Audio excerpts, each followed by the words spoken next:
Bonjour à toutes et à tous. Je me présente, je suis Laurent Mauriac, donc je suis fondateur d'un média qui s'appelle Brief Eco, qui vise à expliquer l'économie en s'appuyant sur l'actualité, qui existe depuis à peu près 8 ans maintenant. Et donc, il y a une visée pédagogique et qui est notamment beaucoup utilisée dans les lycées. Et donc, je suis très content d'animer cette rencontre avec vous, Mathieu Parentier. Alors, effectivement, on devait être 3. Pascal Saint-Amand, malheureusement, est malade, donc il n'a pas pu venir. Et donc, Mathieu Parenti, heureusement que vous êtes là déjà. Donc, merci beaucoup. Et en plus, on a vraiment de la chance de vous avoir parce que vous êtes un des meilleurs spécialistes de la question qu'on va traiter. Donc, je vais vous présenter rapidement. Donc, vous êtes économiste, vous êtes spécialiste de la fiscalité internationale. Vous êtes professeur à la Paris School of Economics, chercheur à l'Institut national de recherche pour l'agriculture, l'alimentation et l'environnement. Vous êtes aussi directeur de programme à l'Observatoire européen de la fiscalité et à l'Institut des politiques macroéconomiques internationales. Donc ça fait beaucoup. Et vos recherches portent principalement sur le commerce international, la fiscalité internationale des entreprises multinationales et l'économie agricole et environnementale.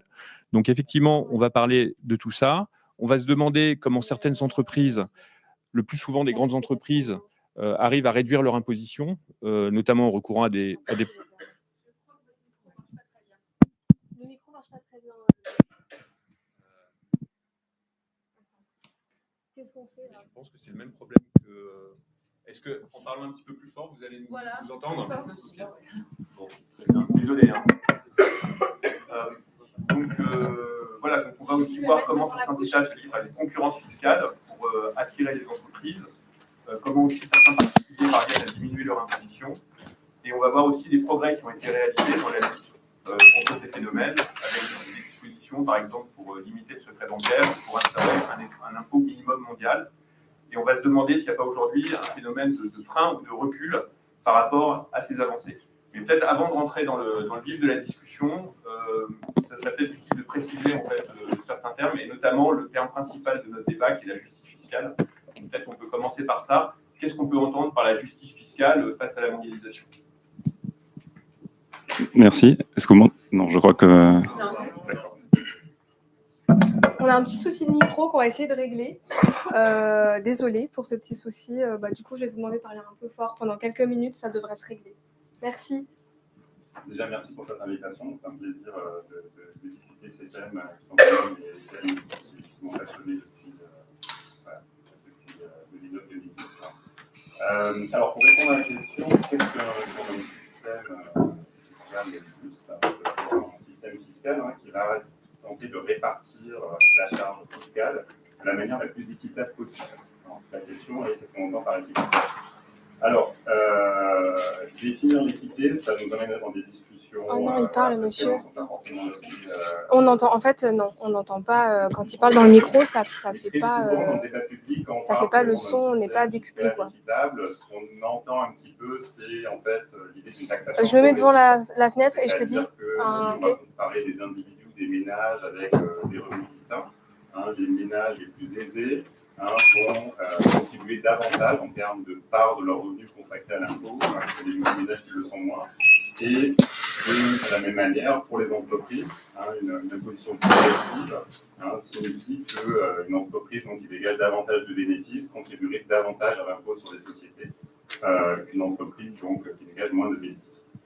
Donc très souvent, on a cette idée de progressivité. Alors, est-ce que l'impôt est progressif en France? Pour prendre un exemple que vous connaissez tous, l'impôt sur le revenu, vous savez qu'il y a des tranches, voilà. Donc oui, notre impôt sur le revenu est sur le papier progressif. Alors en fait, quand on regarde dans les données, on a beaucoup parlé récemment, ce qu'on observe généralement, alors je vais prendre beaucoup de raccourcis, je ne vais pas refaire ici le débat sur la taxe Zuckman, mais ce qu'on observe, je pense que tout le monde est d'accord au moins sur le profil, c'est que ça augmente, et tout en haut, ça baisse. On a fait la question de à quel moment est-ce que ça s'inverse, qu'est-ce qu'on met dans les revenus, etc. Mais ça s'inverse. D'accord. Pourquoi est-ce que ça s'inverse? Une raison, c'est qu'en fait, dans ces revenus, notamment pour les milliardaires, il y a en fait des revenus qui viennent de dividendes via les entreprises. Donc, merci. Vous pouvez parler directement. Oui. Est-ce que vous m'entendez? Ok, super. Et essentiellement, donc cette régressivité qu'on observe tout en haut, il y a plusieurs mécanismes qui peuvent l'expliquer, mais il y en a un, entre autres, qui est lié justement à l'imposition des entreprises détenues par ces milliardaires. Alors, l'imposition des entreprises, déjà, est-ce que cette imposition est progressive ou non? Donc là, il faut bien distinguer ce qu'on appelle le taux d'imposition statutaire et le taux d'imposition effectif. Donc pour les entreprises en France, une entreprise qui dégage très très peu de bénéfices va avoir un taux réduit, mais de manière générale, sinon c'est plat. C'est complètement plat. Donc c'était à 25, c'était à 33 il y a 33% il y a encore 10 ans, mais c'était à 25, donc c'est plat. Néanmoins, ce taux ne correspond pas au taux effectif. Donc une entreprise qui, lorsqu'elle déclare ses bénéfices, elle peut déduire diverses dépenses, elle peut aussi donc bénéficier de crédits d'impôt. Elle peut aussi, si elle a généré... Crédit d'impôt recherche, par exemple. Exactement, crédit d'impôt recherche. Crédit d'impôt recherche, d'ailleurs, est un bon exemple pour parler de l'impôt minimum un peu plus tard. Tout à fait, donc le crédit d'impôt recherche. Il y a aussi, par exemple, de manière presque un peu plus mécanique, lorsque les entreprises commencent, elles vont dégager des pertes pendant quelques années. Et donc, ces pertes vont être retranchées plus tard de leur impôt sur les bénéfices. Et du coup, quand vous regardez le taux effectif d'imposition de ces entreprises qui sont encore jeunes, vous tombez à des taux qui sont assez faibles. Et donc, on peut regarder ça pour la France. Il y a des études, par exemple, de l'Institut des politiques publiques que je ne saurais que trop recommander, qui ont fait vraiment un énorme travail. Mais vous pouvez regarder donc ça pour la France, vous pouvez aussi le regarder pour d'autres pays. Et là encore, c'est à peu près le même schéma. Ça monte, ça monte, ça monte, et ça retombe. Et donc, la grande question, c'est pourquoi est-ce que ça retombe? Eh bien, c'est là, justement, où on en vient, disons, à parler de justice fiscale à l'épreuve de la mondialisation. Donc là, c'est-à-dire qu'il y a un lien avec la mondialisation dans le fait que, dans le cas des entreprises, Exactement. Ça retombe au bout d'un... Alors, c'est au bout d'un certain seuil de bénéfices ou de chiffre d'affaires? Alors, ce qui se passe, c'est que ces grandes entreprises, quelque part, ne sont pas des grandes entreprises comme les autres. Ces grandes entreprises, en fait, sont des entreprises mondialisées. Ce qui veut dire qu'elles exportent, elles importent, ce sont des multinationales, elles ont des filiales un peu partout dans le monde. Et donc, voilà, une idée, par exemple, qui est très répandue, malheureusement qui est erronée, en fait, il y a très, très peu d'entreprises qui sont mondialisées. Il y en a vraiment une infime partie. Donc, je connais par exemple le chiffre c'était pour 2000, ça remonte, c'est il y a 15 ans en France, vous aviez 1% des firmes qui exportent généraient 2 tiers de toutes les recettes des exportations françaises. Pour vous dire à quel point, en fait, c'est concentré. Et donc, vous avez à peu près le même répartition des revenus pour les multinationales. Donc, ces entreprises qui dégagent énormément de bénéfices, qui sont tout en haut de la distribution, eh bien, en fait, elles sont mondialisées. Elles ont des filiales donc, dans des pays avec des taux d'imposition qui sont différents et parfois inférieurs aux taux français. Et donc, elles vont optimiser justement la répartition, alors, soit de leur activité, soit via des jeux d'écriture de leur base fiscale, afin de venir diminuer, en fait, leur imposition, l'imposition de leurs bénéfices. Peut-être avant de rentrer dans les mécanismes, vous faites une différence entre entreprises mondialisées et multinationales? Alors, d'un point de vue académique, oui. C'est-à-dire que généralement, on parle d'entreprise internationale ou mondialisée à partir du moment où cette entreprise, par exemple, va exporter. Donc, c'est-à-dire que là-dedans, un vigneron alsacien qui exporterait en Belgique. Voilà. Et la multinationale a des implantations dans de nombreux pays. Effectivement. Et donc, pour être multinationale, il faut au moins avoir une présence dans un autre pays. D'accord. Voilà. Alors, peut-être, donc, si on revient un petit peu en arrière, avec l'essor de la mondialisation, qu'est-ce que les entreprises ont mis en place comme mécanisme, justement, pour baisser leur imposition et pour que l'imposition, finalement, soit régressive au fur et à mesure de l'augmentation de leur revenu? Alors, je vais peut-être commencer par un exemple assez simple que je vais affiner un petit peu par la suite. Donc, un mécanisme tout simple d'évitement. Vous imaginez une entreprise, mettons en France, qui a une filiale donc, dans un paradis fiscal. Et ce que cette entreprise donc, peut faire, c'est simplement acheter, importer des services de sa filiale qui est localisée dans un paradis fiscal. Pourquoi? Peut-être parce qu'elle a besoin de conseils, de rapports, peut-être parce qu'elle a besoin d'un prêt. Vous pouvez imaginer toutes sortes de services.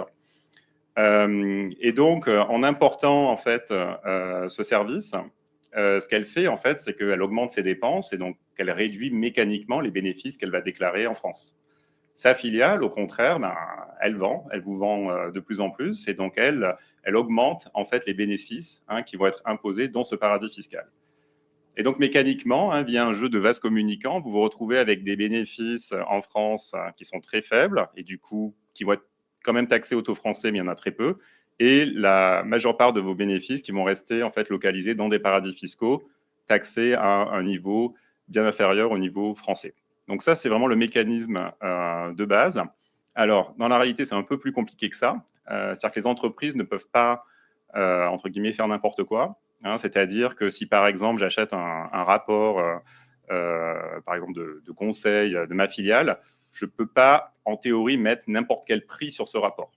Par exemple, on pourrait imaginer que je commande un rapport d'une page et je vais dire, oh là là, ce rapport est vraiment exceptionnel, il a une valeur énorme, il coûte au moins 1 million d'euros et hop, par magie, voilà, mes bénéfices en France deviennent zéro. Donc, en réalité, on ne peut pas faire ça.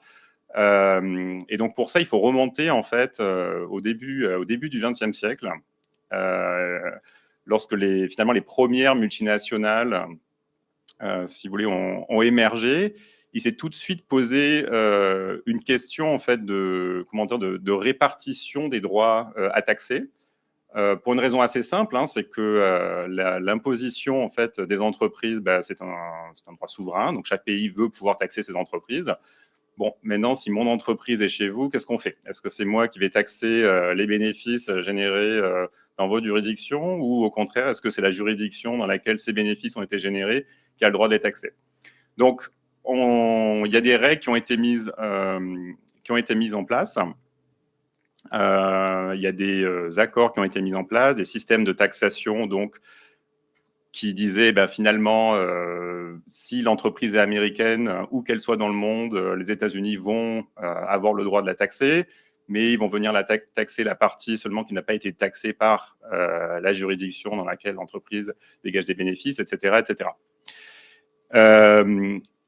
Une règle assez importante qui a été mise en place à avoir donc en fait avec les échanges intra-firmes. C'est-à-dire, donc, comme dans mon exemple, si vous voulez, le fait de pouvoir déplacer sa base fiscale, ça passe nécessairement par le fait d'importer un bien, d'importer un service, mais il doit y avoir un échange. Une manière, donc, comme ça, de jouer, de transférer la base fiscale d'un pays à l'autre, ça peut se faire de manière simple en jouant sur les prix, donc, comme dans mon exemple, l'exemple du rapport. Donc, ce qui a été convenu, c'est que normalement, ce prix ne peut pas être fixé de manière complètement arbitraire. Il doit normalement correspondre au prix qu'aurait fixé cette entreprise si elle avait importé le même service d'une autre entreprise. Voilà. Alors, comme je dis toujours à mes étudiants... Qui peut contrôler ça, en fait? Comme je dis toujours à mes étudiants, vous voyez, le problème dans cette définition, c'est qu'il y a beaucoup de conditionnels. C'est que cette autre entreprise, elle n'existe pas forcément. Et ce même service que vous auriez importé d'une autre entreprise, si ça se trouve, l'autre entreprise ne peut pas le fournir. Donc, c'est ce cadre en fait réglementaire qui normalement était censé encadrer justement on va dire, cette mécanique d'évitement fiscal, qui a pu être contournée très facilement, soit à cause de la nature du service demandé, souvent parce qu'on n'avait pas vraiment de prix, disons, de référence pour ce service importé.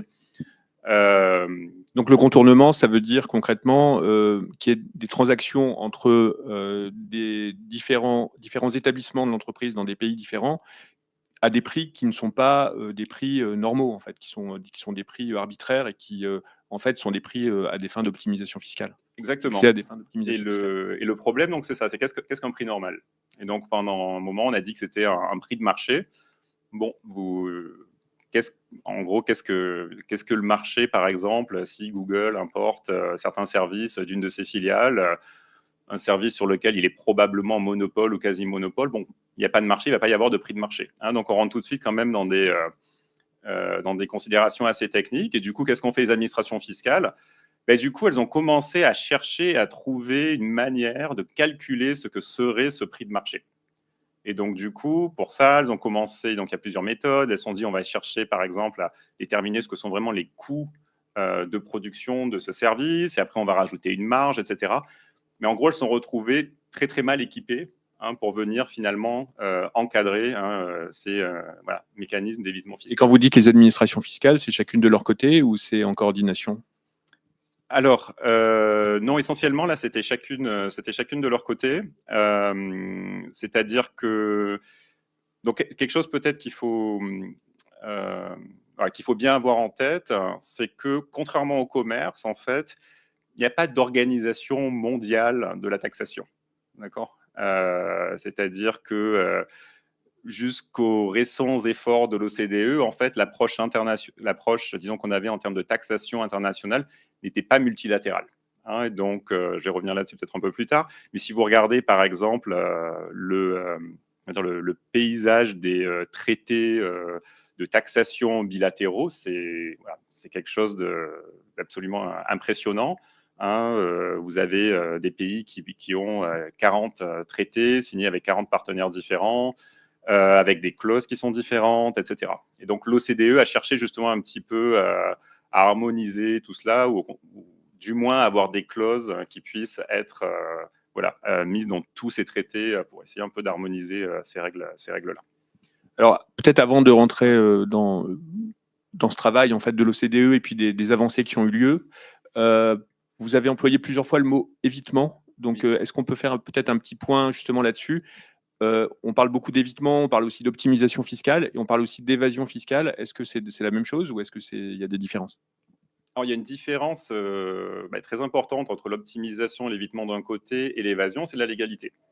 Et le problème, c'est que, en fait, à partir du moment où la légalité repose sur le fait de pouvoir mesurer l'écart du prix d'une transaction intra-firme par rapport à un prix qui n'existe pas, eh bien, en fait, on dit souvent que les entreprises sont à la limite de la légalité. Et en fait, elles sont en fait de facto dans la légalité. Donc, c'est pas vraiment si vous voulez, c'est pas vraiment de l'évasion. Il n'y a pas vraiment c'est pas vraiment en soi un acte frauduleux. C'est en fait de l'optimisation qui est très très bien pensée. Voilà. Donc, nous, dans notre travail, généralement, en tout cas pour les entreprises, on parle essentiellement d'évitement fiscal ou d'optimisation fiscale et non pas d'évasion fiscale. Donc finalement, en fait, pour lutter contre ce phénomène, il y a deux possibilités. C'est effectivement cibler l'évasion fiscale, et à ce moment-là, c'est une question de justice, enfin de droit, ou alors c'est essayer de ramener, d'abaisser en fait les bornes de l'évitement, et donc là, c'est plus un travail réglementaire. Alors, mais si vous voulez, c'est comment dire là, c'est presque une question morale. Mais si vous voulez, quelque part, en fait, c'est que le cadre légal est inapproprié pour venir en fait encadrer justement ces pratiques-là. Donc, c'est-à-dire, moi, ça ne me choque pas, par exemple, quand je lis dans la presse justement qu'on parle d'évasion fiscale avec le jugement moral qui est attaché à cette évasion-là. Même si moi, je ne l'emploierais pas parce que au niveau légal, ce n'est pas vraiment illégal. Mais je comprends effectivement qu'on utilise ce terme. Voilà. Donc vous avez parlé de l'OCDE et de ce que l'OCDE avait tenté de mettre en œuvre. Peut-être vous pouvez nous en dire un petit peu plus là-dessus? Oui. Alors, peut-être définir l'OCDE déjà? Oui, alors déjà, peut-être avant l'OCDE, je vais revenir peut-être un petit peu sur on va dire, les tendances assez importantes des 3-4 dernières décennies de la mondialisation. Parce que lorsqu'on parle de mondialisation aussi, on entend plusieurs choses. Donc la mondialisation, c'est la mobilité internationale des flux de marchandises, c'est la mobilité internationale des flux de capitaux, c'est aussi la mobilité des personnes. Et donc, lorsqu'on dit, par exemple, que il y a vraiment eu une accélération de la mondialisation, il faut préciser de quoi on parle. Donc, on dit généralement qu'il y a eu 2 vagues de mondialisation lorsqu'on parle de l'échange des biens, des marchandises. Donc, il y a eu en fait une première vague qui a été stoppée avec la crise des années 30 et la sortie de la Deuxième Guerre. Là, il y a eu donc nouvelle vague de mondialisation dans le sens d'un accroissement donc, des échanges de biens. Et cet accroissement, donc, on va dire, bon, il y a eu quelques crises depuis, hein, mais on va dire, voilà, il y a eu une croissance et puis ça s'est mis à stagner. Ça s'est mis à stagner, donc du coup, les économistes parlent de slowbalization, hein, pour parler de ralentissement de la mondialisation. Un indicateur pour le voir, hein, c'est si vous regardez par exemple les importations ramenées au PIB, hein, ce ratio-là demeure à peu près constant, hein, depuis, on va dire au moins depuis 2017-2018. Donc ça, c'est pour les échanges de biens. Pour les flux de capitaux, donc les investissements directs étrangers, c'est ce qui nous intéresse lorsqu'on pense aux multinationales. Donc là, le timing est un petit peu différent. Donc à la sortie de la Deuxième Guerre, il y a vraiment une poussée donc, des investissements directs étrangers, mais qui va être vraiment tirée d'abord par les entreprises multinationales américaines. Et puis après, vous allez avoir un rattrapage des autres pays dans les années 80, où là, avec un pic donc début 2000. Et puis là, pareil, c'est quelque chose maintenant qui stagne, hein, qui stagne depuis 10-15 ans. Hein, donc, voilà, il y a accroissement des biens et donc accroissement aussi des flux de capitaux avec cette stabilisation. Alors, ce qui est intéressant, c'est justement de zoomer un petit peu sur on va dire les caractéristiques de l'accroissement de ces exportations, importations de biens et de ces flux de capitaux, hein, depuis les années 2000. Et donc, ce qui s'est vraiment passé, vous le savez tous avec le téléphone que vous avez dans votre poche, hein, c'est qu'en fait, il y a eu une fragmentation incroyable des processus de production. Hein, vous avez parfois 20, 30, 40 pays qui sont impliqués dans la production d'un téléphone portable. Et donc, cette fragmentation, en fait, de la production, eh bien, elle se voit aussi via un accroissement donc, mécanique des échanges commerciaux entre pays. Et du coup, c'est là où ça devient un petit peu compliqué, c'est qu'elle se voit aussi via des échanges intra-firmes. Et donc, vous allez avoir en fait énormément d'échanges intra-firmes pour de bonnes raisons. C'est-à-dire qui répondent à une logique économique de firmes cherchant de meilleures technologies ou des coûts de production plus faibles. Et donc, ils vont produire un composant, le réimporter, l'assembler avec d'autres composants, etc. Et donc, on va avoir beaucoup comme ça d'échanges intra-firmes. Sauf que ces échanges intra-firmes sont aussi justement l'opportunité de l'évitement fiscal. Et donc, c'est là que ça devient un petit peu compliqué aussi quand on regarde des données au niveau macroéconomique. C'est-à-dire que vous allez avoir des pays qui vont jouer ce jeu-là, c'est-à-dire qui vont être à la fois des paradis fiscaux, mais qui vont être aussi des endroits où il va y avoir de bonnes technologies, des services compétitifs, etc. C'est possible d'en citer, oui, donc l'Irlande. Voilà, l'Irlande, pour pas la nommer, il y a l'Irlande, il y a les Pays-Bas, qui sont en fait des pays qui sont à la fois des paradis fiscaux et aussi des économies donc innovantes, etc. Hein, et donc c'est toujours un petit peu compliqué d'avoir ce débat parce que lorsque vous regardez en fait ces flux, eh bien une partie de ces flux effectivement sont là pour de bonnes raisons, mais aussi parfois pour éviter l'impôt. Alors souvent, quand on parle de paradis fiscaux, on pense à des petits pays ou à des îles un peu exotiques ou voilà, on pense aussi peut-être au Liechtenstein ou à Monaco, mais ce que vous nous dites, c'est qu'en fait, il y a des pays qui sont des grands pays, qui sont membres de l'Union européenne et qu'on peut aussi considérer comme des paradis fiscaux. Absolument. Donc, je profite du fait que Pascal ne soit pas là parce que je pense qu'il n'aurait pas le droit de le dire. Mais voilà, moi, je peux dire effectivement qu'il y a des paradis fiscaux en Union européenne. Voilà, c'est bien documenté. On pourra d'ailleurs discuter comment ces paradis fiscaux ont réagi depuis justement qu'on a mis en place ce taux d'imposition minimum. Mais effectivement, donc, il y a des paradis fiscaux, on va dire, qui donc sont aussi donc qui génèrent donc de l'activité, quelque part de la substance, comme on dit. Et vous avez aussi parfois donc on pense à ces îles, certaines îles où on va avoir en fait d'énormes recettes fiscales sans vraiment d'activité. Donc c'est pour ça que moi je trouve toujours bien de distinguer en fait ce qu'on appelle concurrence fiscale entre les pays.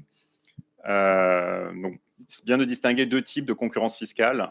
Il y a une concurrence fiscale qui correspond au fait que les pays vont utiliser leur taux d'imposition pour venir en fait attirer des entreprises, pour venir attirer de l'activité.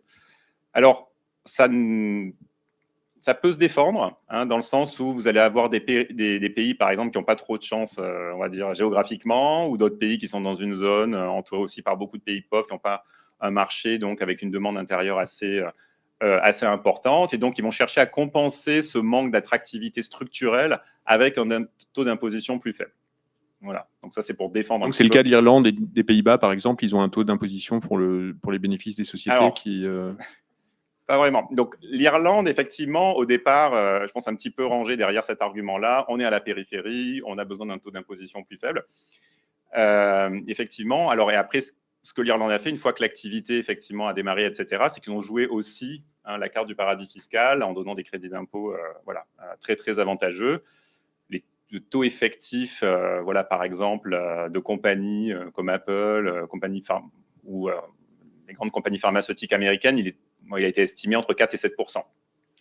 Voilà. Donc mais pour prendre le cas d'Apple, il y a eu un retournement de situation après. Oui, alors il y a eu plusieurs retournements de situation. Ce que plusieurs pays ont cherché à faire, et quelque part c'est aussi ce que la réforme de l'OCDE a cherché à faire, c'est de dire, bon, très bien pour ces taux d'imposition, mais on veut de la substance. Et c'est comme ça que vous êtes retrouvés avec une production, alors je crois que c'était des MacBooks à Cork en Irlande. Vous avez vraiment des MacBooks qui ont été donc produits en Irlande, etc. Mais donc, il y a eu donc des engagements, effectivement, à avoir de la production réelle qui reflète pas vraiment tous les profits dégagés en Irlande, mais en tout cas qui s'en rapproche un petit peu. Et donc après, il y a ces autres juridictions où là, il n'y a pas vraiment de substance.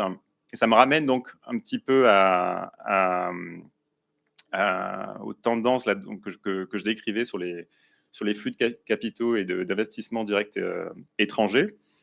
C'est que ce qu'on a observé donc aussi énormément, c'est qu'il y a de nouveaux petits pays qui sont devenus de très grands investisseurs. Donc moi, j'ai par exemple pas mal travaillé sur l'investissement en Inde. Et le premier investisseur en Inde, c'est pas Singapour, ce sont pas les Pays-Bas, ce sont pas les États-Unis, c'est pas le Royaume-Uni, c'est l'île Maurice. Voilà. Alors pourquoi c'est l'île Maurice ? Eh bien, ça renvoie justement à ce que j'expliquais un petit peu tout à l'heure avec le fait qu'il y a tous ces traités bilatéraux en fait sans harmonisation globale. C'est qu'en fait, il y avait un traité qui exonérait les plus-values pour les entreprises domiciliées à l'île Maurice. Et donc, plusieurs compagnies ayant compris ce système, du jour au lendemain, sont allés se domicilier à l'île Maurice pour investir en Inde. Et vous avez même des entreprises indiennes qui ont investi en Inde par l'île Maurice. Voilà. Donc, pour la petite histoire, donc, on appelle ce genre de pratique treaty shopping. Vous faites votre shopping de traité. Et dans le cas de l'Inde qui investit en Inde via l'île Maurice, on appelle ça du round tripping. Voilà, vous passez par l'île Maurice pour investir chez vous. Voilà. Alors, dans le cadre de la concertation internationale au sein de l'OCDE, donc qui regroupe une trentaine, je crois, de pays parmi les plus industrialisés, il y a eu des avancées sur l'idée d'instaurer un impôt minimum mondial. Alors peut-être qu'il faut peut-être commencer par rappeler que en fait, tout ce dont on parle, la fiscalité des entreprises, c'est essentiellement une fiscalité sur les bénéfices et pas sur le chiffre d'affaires. Et donc, voilà, est-ce que vous pouvez nous en dire plus sur cet impôt et là où ça en est en fait finalement ? Donc, en 2013, donc l'OCDE a lancé donc le projet BEPS. Alors BEPS, c'est pour érosion de la base d'imposition et transfert des bénéfices. Donc, mais c'est tout ce que vous nous avez expliqué en fait. Voilà. C'est-à-dire c'est tous les mécanismes qui permettent donc érosion de la base d'imposition. On est imposé sur des bénéfices qui sont moindres parce que on a transféré ces bénéfices dans d'autres territoires.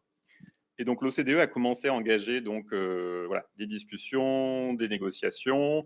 Alors ça a un petit peu traîné. Il y avait en fait je crois que la première idée d'un impôt minimum, en fait, c'est une initiative franco-allemande qui date d'ailleurs de cette époque, de 2013. Puis finalement, ça n'a pas beaucoup avancé. Il y a eu de l'opposition, notamment venant des États-Unis. Et puis, en fait, ce qui a tout changé, c'est l'administration Biden. Et notamment Janet Yellen, qui donc en 2021 ont dit on soutient absolument cette réforme-là. Et d'ailleurs, on veut un taux d'imposition beaucoup plus ambitieux, même que 15%, on veut 21%. Voilà. Donc là, tout a changé. Et peut-être juste expliquer le mécanisme de cet impôt, en oui, fait. absolument. Et donc je crois justement que pour réfléchir à disons, à ce que cherche à faire cette réforme de l'OCDE, il faut vraiment garder en tête cette distinction entre concurrence fiscale et moi ce que j'appellerais du dumping fiscal.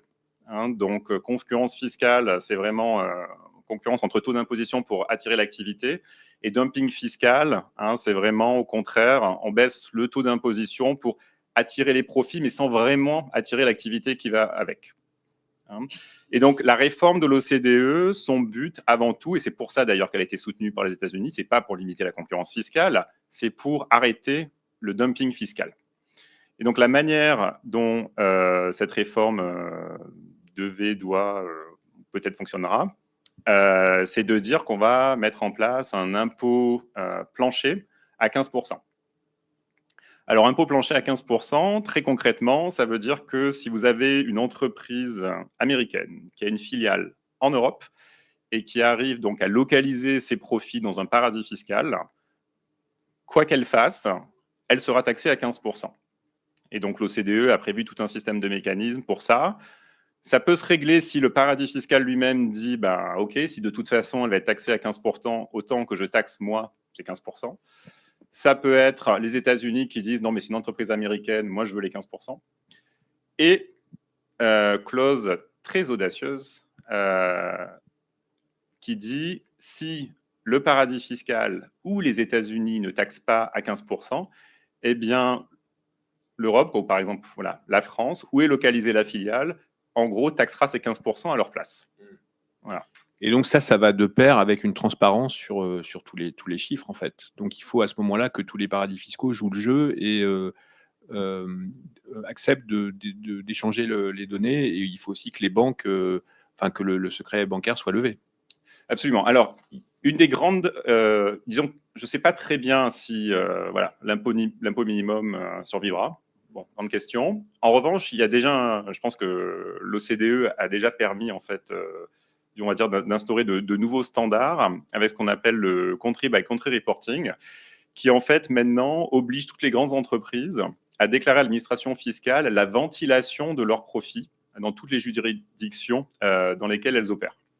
Donc ça, pour le coup, c'est quand même une petite révolution. Et on commence à avoir, nous académiques, on commence à avoir accès à ces données. Et du coup, on peut commencer vraiment à mesurer l'évitement fiscal de manière beaucoup plus précise, etc. Voilà, petite digression, c'était lundi dernier, l'Observatoire européen de la fiscalité a sorti une première estimation basée sur ces données, du manque à gagner, par exemple, pour la France, à cause de l'évitement fiscal des entreprises françaises. Voilà, c'est estimé donc à peu près à 3-4 milliards de recettes pour les années auxquelles ils ont eu accès, c'est-à-dire à peu près 10 milliards de profits délocalisés dans des juridictions à plus faible fiscalité. Je précise juste que ça sous-estime le montant parce que malheureusement, ils n'avaient pas encore accès aux entreprises américaines implantées en Europe. C'est ce que j'allais vous dire. Est-ce que c'est si important que ça, rapporté à ce que rapporte l'impôt sur les sociétés, et puis même par rapport à la fiscalité dans son ensemble? Non, alors effectivement, si vous rapportez ça aux 70 milliards... L'ensemble de la fraude fiscale, alors on parle vraiment de fraude, pas d'évitement, mais de fraude, je crois qu'elle est plus ou moins estimée à 70 milliards. Alors, donc 70 milliards, normalement, c'est ce que rapporte l'IS, l'impôt sur les sociétés, au niveau annuel. Après, sur l'évitement fiscal, donc là, c'est une partie sur les entreprises françaises. Il n'y a pas justement, par exemple, les entreprises américaines dont on pense à juste titre qu'elles sont celles qui pratiquent donc la forme la plus agressive d'évitement fiscal. Je tiens aussi à préciser après que ce sont des méthodes généralement économétriques où on essaie justement de prendre les hypothèses qui nous arrangent le moins, donc probablement que c'est sous-estimé. Voilà, c'est toujours très compliqué de mettre un chiffre macro très précis sur ce genre de comportement. Et donc pour revenir donc à la réforme de l'OCDE, donc l'idée a été de mettre donc ce taux à 15%. Alors avant de vous donner peut-être les limites de ce taux à 15%, cet impôt minimum, on s'y réfère souvent en parlant du pilier 2 de la réforme, et on a presque oublié en fait qu'il y avait un pilier 1. Alors, le pilier 1, c'était un pilier qui, quelque part, était assez timide en termes de recettes fiscales, mais qui était en fait sur le principe assez révolutionnaire.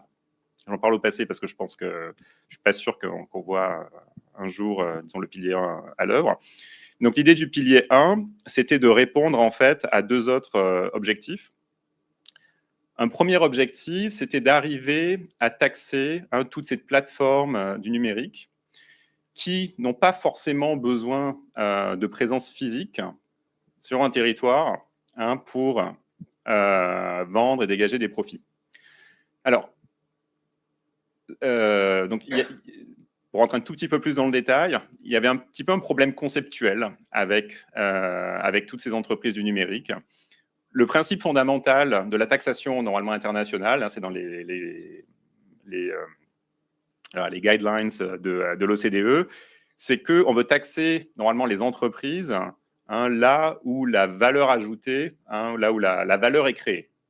On veut pouvoir donc taxer les bénéfices là où la valeur est créée. Bon, où est créée la valeur de Spotify? Grande question.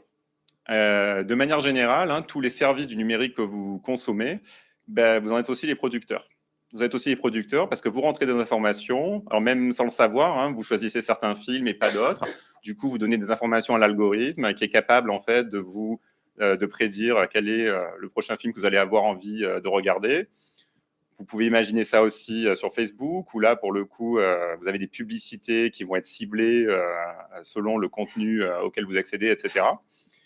Et donc, on rentre un peu dans ce débat qui est, si après tout, moi, en France, je consomme du Spotify, je suis aussi producteur, du coup, peut-être que la France devrait avoir un droit à taxer sur Spotify. Et est-ce que la même question se pose pour le commerce électronique? Par exemple, Amazon, est-ce qu'on va considérer que si l'opération de livraison se fait en France, à ce moment-là, le lieu de taxation devrait être la France? Alors, là, normalement, en tout cas, conceptuellement, il n'y a pas de problème. Parce que là, du coup, il y a un bien physique, etc.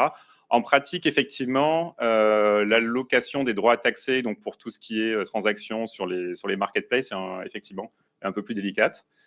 Et donc, le but du pilier 1, c'était justement donc d'arriver à taxer un petit peu ces entreprises du numérique. Et c'était aussi, en même temps, donner du droit à taxer, en fait, aux pays de consommation. Donc là, en fait, l'OCDE a essayé de faire d'une pierre deux coups, c'est-à-dire, vous aviez d'une part pas mal de pays qui voulaient à tout prix taxer les plateformes du numérique, y compris par exemple le Royaume-Uni, à l'époque, poussait énormément pour ça. Notre ancien ministre aussi, Bruno Le Maire, etc. Et en même temps, vous aviez des pays comme l'Inde qui réclamaient un peu plus de justice fiscale, justement, au niveau international, et qui se disaient, non, mais on est un grand pays de consommation, en gros, sans nous, vous n'auriez pas de bénéfices, on veut des droits à taxer qui soient plus importants.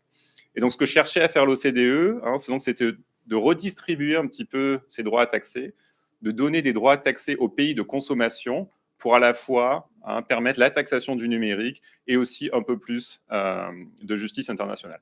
Alors, pourquoi je dis est-ce que c'est une petite révolution? Parce que, bien entendu, ça suppose de fait une espèce de coopération internationale entre toutes les administrations fiscales du monde qui vont dire,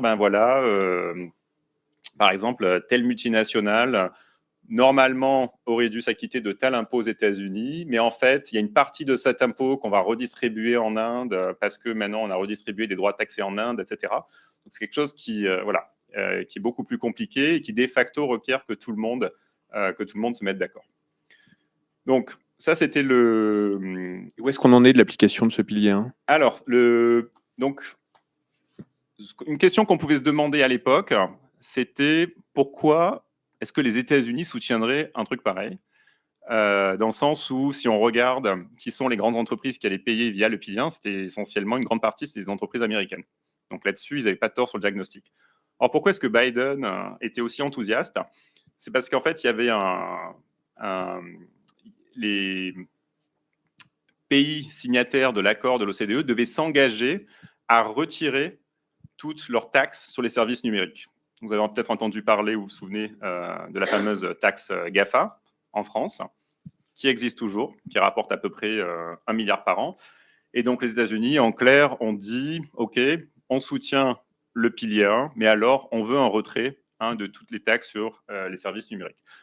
Alors, où est-ce qu'on en est? Vous avez des pays comme l'Inde, par exemple, qui ont retiré leurs taxes sur les services numériques dans le but futur, justement, de soutenir peut-être de ratifier un pilier 1. En France, elle est toujours là. Elle est probablement en partie pour rester.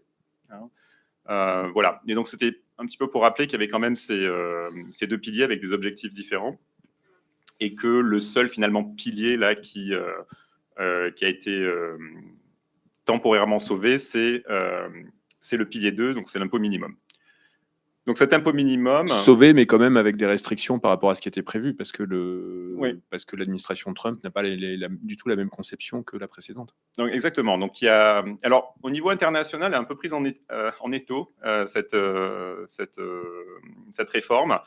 Je dirais entre quelque part le nord et le sud. Au nord, vous avez les États-Unis, en fait, qui font pression pour affaiblir énormément cet impôt minimum et qui ont tellement fait pression en fait qu'ils ont obtenu carrément d'en être exemptés.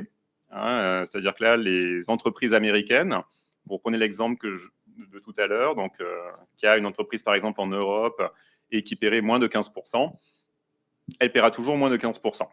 Elle est complètement sortie donc de cet impôt minimum. Ce que les États-Unis ont obtenu, en fait, c'est la coexistence de l'impôt minimum avec leur propre impôt minimum, qui n'est pas de 15, mais qui est de 10,5%. Et, bon, pour d'autres raisons un petit peu techniques, il est en fait beaucoup plus généreux. Il ne faut pas juste s'arrêter au taux, il est en fait beaucoup plus généreux que même qu'un impôt de 10,5% selon le pilier 2. Donc, ils ont obtenu cette coexistence-là. Donc, ça, c'est ce qui se passe au nord. Et après... ce qu'il faut peut-être rappeler, c'est qu'en fait, lors des négociations à l'OCDE, tout n'a pas été aussi facile et lisse que ce que j'ai dit. Il y a eu pas mal d'opposition, normalement, voilà, des pays du Sud, entre guillemets, pour dire que cette réforme était injuste. Alors pourquoi est-ce qu'elle est injuste? Malheureusement, elle est un peu injuste, je dirais, structurellement. Il faut bien comprendre comment marche le mécanisme. Le mécanisme, c'est de toute façon, quoi qu'une multinationale fasse, quelqu'un collectera ce qui reste pour arriver jusqu'à 15%. Mais la question, c'est qui? Donc, dans mon exemple de tout à l'heure, entreprise américaine, présence en France avec une filiale dans un paradis fiscal, vous pouvez choisir une des trois. Ce sera soit les États-Unis, soit la France, mais ce sera très, très probablement le paradis fiscal lui-même. Et en fait, c'est ce qu'on a déjà observé. C'est-à-dire que l'accord OCDE n'avait pas encore été signé en octobre 2021, que l'Irlande avait déjà annoncé qu'elle augmenterait son taux statutaire sur les plus grandes entreprises. Et quelque part, quand ça s'est passé, on s'est dit, mission accomplie, parce que le but, c'est de mettre un taux plancher. Le problème, c'est que les recettes fiscales, du coup, ne vont pas forcément là où il y en aurait besoin. Elles vont avant tout donc aux paradis fiscaux, et si elles ne vont pas aux paradis fiscaux, de toute façon, elles vont se retrouver en Europe ou aux États-Unis, etc., dans les pays de résidence. Et donc, si vous voulez, il y a quand même, depuis cette réforme, il y a quand même eu, si vous voulez, pas mal de critiques, à tel point que maintenant, en fait, les pays du Sud, si vous voulez, réfléchissent au travers de l'ONU, là, depuis 2023, réfléchissent justement à l'établissement d'une nouvelle convention fiscale internationale qui serait plus juste et qui viserait à terme remplacer ce pilier 2. Ce qui, vu le contexte géopolitique actuel, me semble pas forcément être une très bonne idée, en tout cas du point de vue du timing. Parce que quelque part, en fait, ce qui est peut-être un petit peu oublié, je trouve, dans cette convention fiscale, c'est qu'il y avait un pilier 1. Quelque part, il faudrait peut-être se souvenir de pourquoi est-ce que le pilier 1 a échoué. Et j'ai l'impression que ça n'a pas encore été, ça n'a pas encore été bien pris en compte. Donc, je suis assez pessimiste, en tout cas sur le court terme, sur les chances d'aboutir de cette alternative au pilier 2. Et il y a une troisième menace, juste pour terminer là-dessus, pour le pilier 2, qui est une menace en fait, qui vient du design même de l'impôt minimum. Donc, un taux plancher à 15%, on se dit c'est génial, au moins elles paieront 15%, mais en fait, non. Et donc là, on va peut-être revenir au crédit impôt recherche. C'est qu'en fait, il y a tout un type de crédit d'impôt qui sont en fait enlevés du calcul du taux d'imposition. Donc, de fait, on va avoir des entreprises dont le vrai taux effectif est en dessous de 15%, même avec le pilier 2. Et donc, ça, bien entendu, les pays l'ont compris. Et donc, ce qui est en train de se passer, c'est qu'il y a une nouvelle forme de concurrence fiscale qui est en train de se mettre en place. Voilà, non plus sur les taux d'imposition, mais sur les crédits d'impôt. Et qui est-ce qu'on trouve dans les pays les plus innovants sur ces nouveaux crédits d'impôt? L'Irlande. Voilà, un crédit d'impôt très généreux. D'accord. Une dernière question avant de vous passer la parole. Il y a aussi peut-être dans le thème, hein, pour être complet sur la justice fiscale, l'impact environnemental.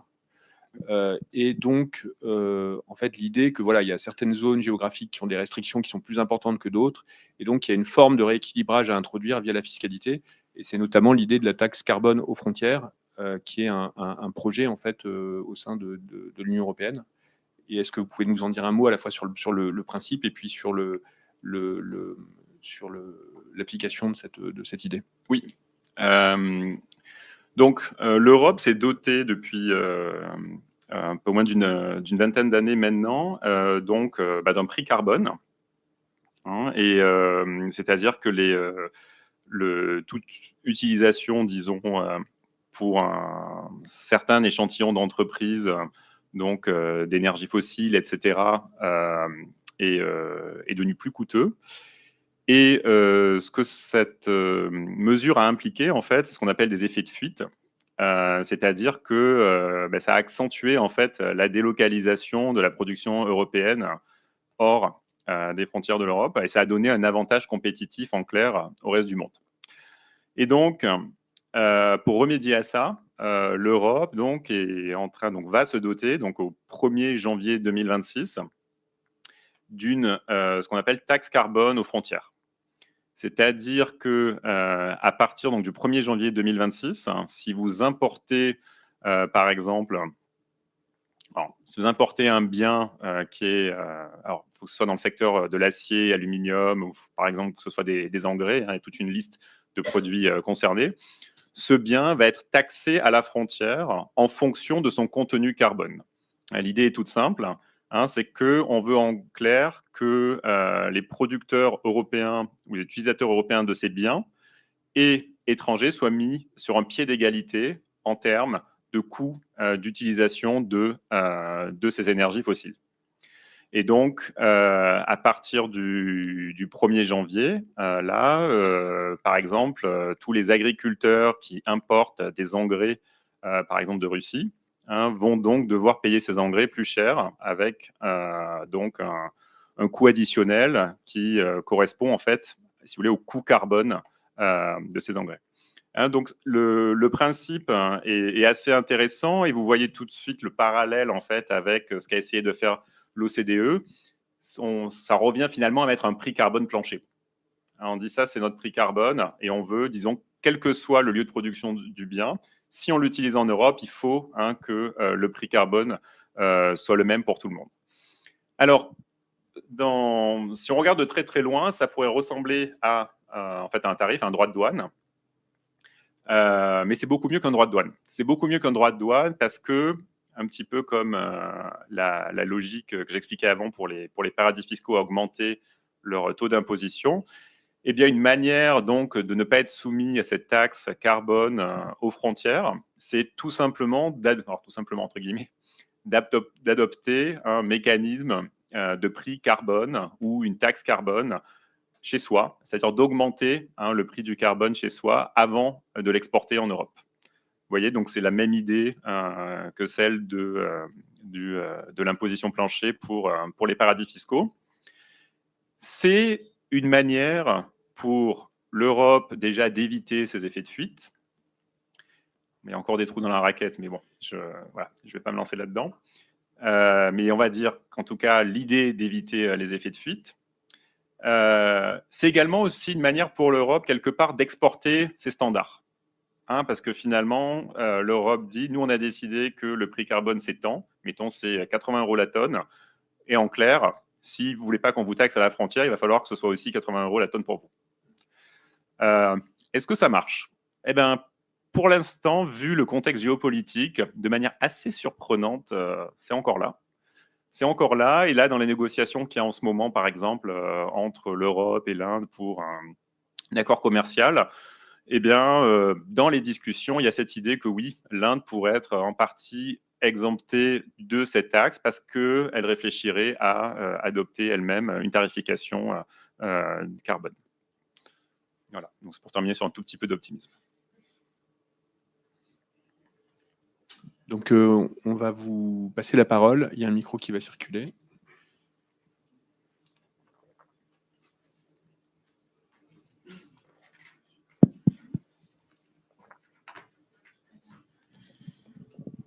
Oui, merci pour cette brillante exposé. Vous avez omis les zones franches dans votre exposé, mais bon, je suppose que... J'ai eu une illumination au début de votre exposé sur le fait qu'on taxait les bénéfices des entreprises et pourquoi on ne taxe pas les chiffres d'affaires. Et quand j'ai une illumination, je demande quels sont les risques et donc je préfère vous les exposer.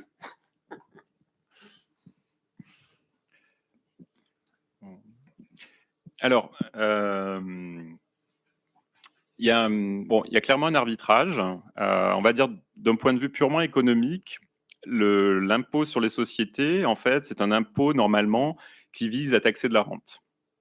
Et donc, quelque part, de ce point de vue, c'est un bon impôt. Si vous taxez, voilà, comme le font par exemple les taxes sur le service numérique, concrètement, ce que ça veut dire, c'est que l'entreprise va répercuter davantage cette hausse sous forme de prix plus élevés, etc., qui vont pénaliser les consommateurs. C'est d'ailleurs ce qui s'est passé, et ce qui se passe toujours, pour la taxe GAFA en France. On dit qu'on récupère 1 milliard.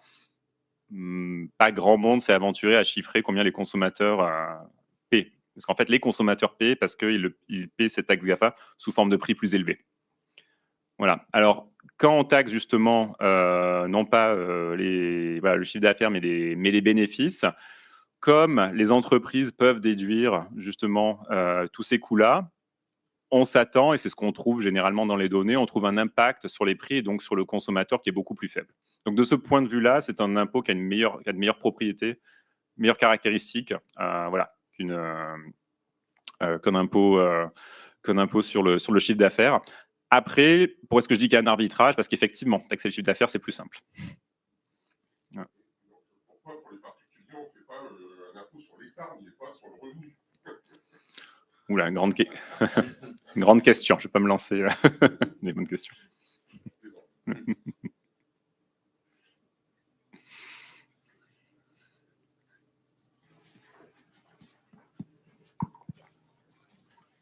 Merci.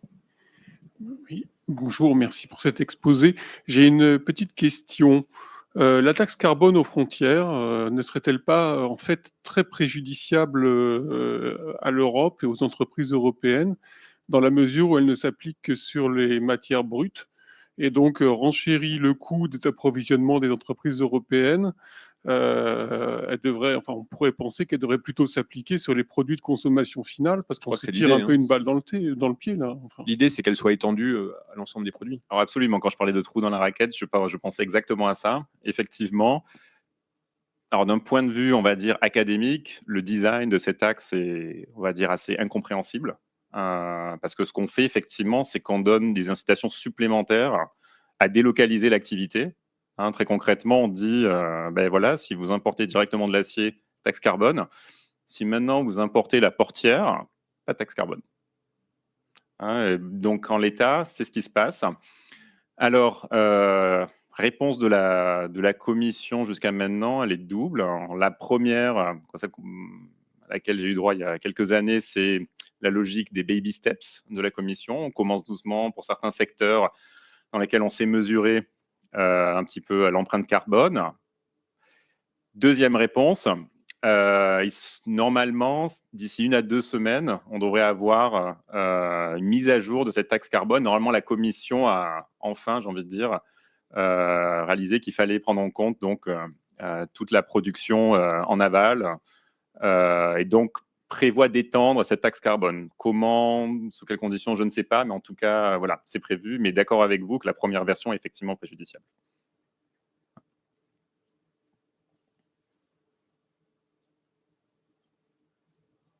J'ai éventuellement une autre question, en attendant qu'il y ait peut-être une autre personne qui ait une idée de question. C'est sur l'intelligence artificielle. Est-ce que l'intelligence artificielle peut être utilisée pour détecter l'évitement ou l'évasion fiscale, et est-ce que ça peut introduire un changement en fait à la fois dans les pratiques et puis dans peut-être le fait de la freiner? Alors, en ce qui concerne l'évitement fiscal des entreprises, pour être tout à fait clair, j'en vois pas encore trop l'intérêt. Dans le sens où, comment dire, c'est pas, si vous voulez, c'est pas comme si en fait cet évitement fiscal était caché ou était très très complexe et il fallait quelque part voilà, presque comme décoder en fait des stratégies de l'entreprise, etc. Le problème premier, c'est d'arriver à observer les flux, d'arriver à observer les transactions, etc. Une fois qu'on les observe, on peut en fait quantifier cet évitement fiscal. Nous, on l'a fait il y a une année en fait, il se trouve, pour laquelle on observait les échanges justement intra-groupe des firmes. On a pu carrément mesurer en fait firme par firme la quantité de profit qui était délocalisée dans les paradis fiscaux.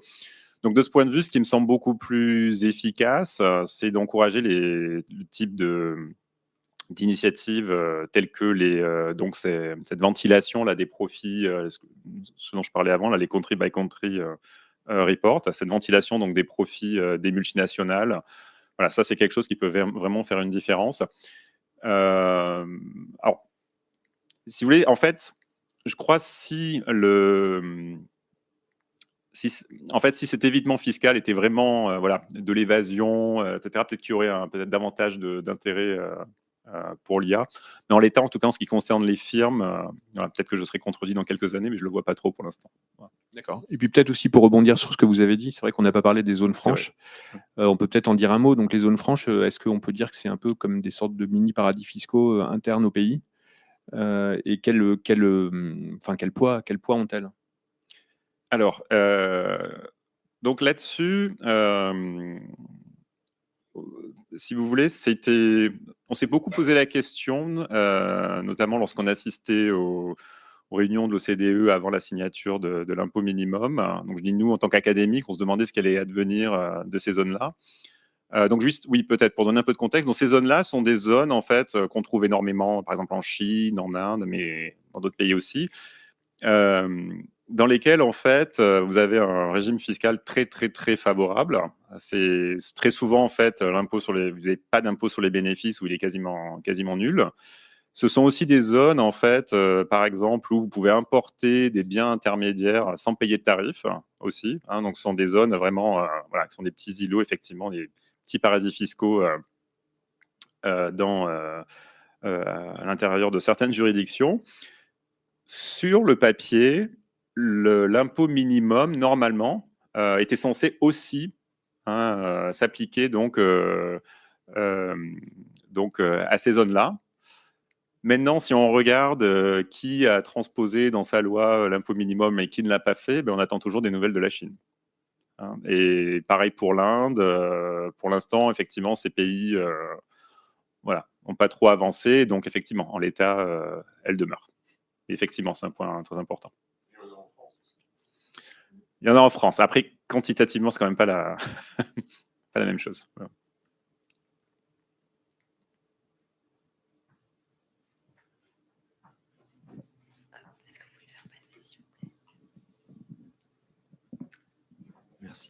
Merci.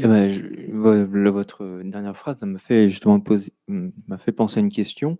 Est-ce que les pays autoritaires qui ont des entreprises qui sont quand même malgré tout qui font partie qui sont inscrits dans la mondialisation, la Chine, parviennent davantage que les pays plus démocratiques à imposer, ou à faire respecter une justice fiscale entre guillemets à leurs entreprises?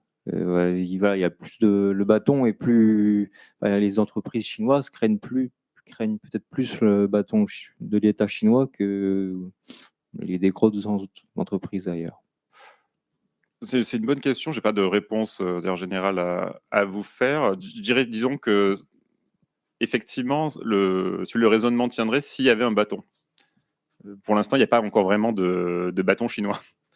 Donc, mais oui, peut-être qu'effectivement, s'il y avait une certaine volonté d'appliquer un taux plancher, peut-être qu'effectivement, il serait davantage mis en place de manière un peu plus autoritaire. Oui, c'est probable.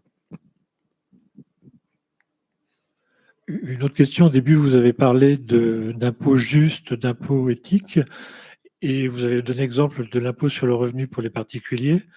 Que serait-il, enfin, avez-vous étudié l'impact d'un impôt variable, un taux variable, pour le monde de l'entreprise, variable soit sur le montant du résultat ou variable sur le taux de résultat, pour imposer par exemple l'industrie du luxe un peu plus que d'autres industries moins rentables? Oui, non, c'est vrai effectivement. Donc la particularité, donc par exemple du profil, disons, du taux d'imposition sur les sociétés. Donc, comme je disais, c'est qu'il est assez plat. En tout cas, le taux statutaire est plat. Le taux effectif n'est pas, le taux statutaire est plat. Mais on pourrait très bien imaginer effectivement des profils beaucoup plus progressifs. Alors, effectivement, personnellement, ça aurait ma préférence. De fait, c'est un petit peu ce qu'on a cherché à faire en mettant des crédits d'impôt. En disant, voilà, pour un succès, alors, pour être poli, je dirais limité. Mais effectivement, en fait, cette progressivité-là qu'on pourrait mettre sur le statutaire, on la retrouve de fait sur l'effectif, si on oublie donc le top de la distribution et ces entreprises qui font de l'évitement fiscal. Mais oui, on peut tout à fait imaginer un taux d'imposition progressif. Il n'y a absolument rien qui nous interdirait d'y réfléchir, oui. D'ailleurs, petit personnage, je suis toujours un petit peu étonné que ce ne soit pas davantage repris ou discuté dans le débat public. Je ne sais pas très bien d'ailleurs à quoi ça tient, pour être honnête. Vous pourriez imaginer un taux progressif qui soit en fait assez avantageux pour les petites et moyennes entreprises, avec un taux à 10-15%. Il faut imaginer un taux qui augmente jusqu'à 40-50 pour les très très grands bénéfices. Donc, si vous voulez, si vous arrivez à mettre de votre côté une grande partie du tissu industriel français avec des petites, moyennes entreprises, je ne sais pas très bien si les lobbies résisteraient. Mais je n'ai pas entendu ou vu de propositions. Voilà. Ou peut-être que je sous-estime le poids de ceux qui sont tout en haut. Possible aussi.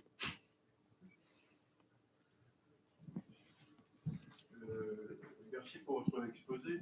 Une question sur le crédit d'impôt recherche, qui est, comme ça, à première vue, une idée très intéressante.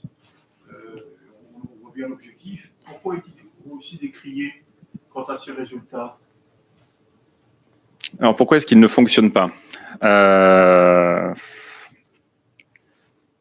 Donc, il y a plusieurs dimensions. On peut rappeler ce que c'est le crédit impôt recherche. C'est un dispositif qui permet de réduire l'imposition des entreprises en déduisant de l'impôt un certain nombre de dépenses qui sont liées à des activités de recherche-développement. Donc, il y a eu... alors après, bon, je ne suis pas un spécialiste du crédit impôt recherche. Et il y a eu pas mal d'ailleurs de modifications au cours du temps.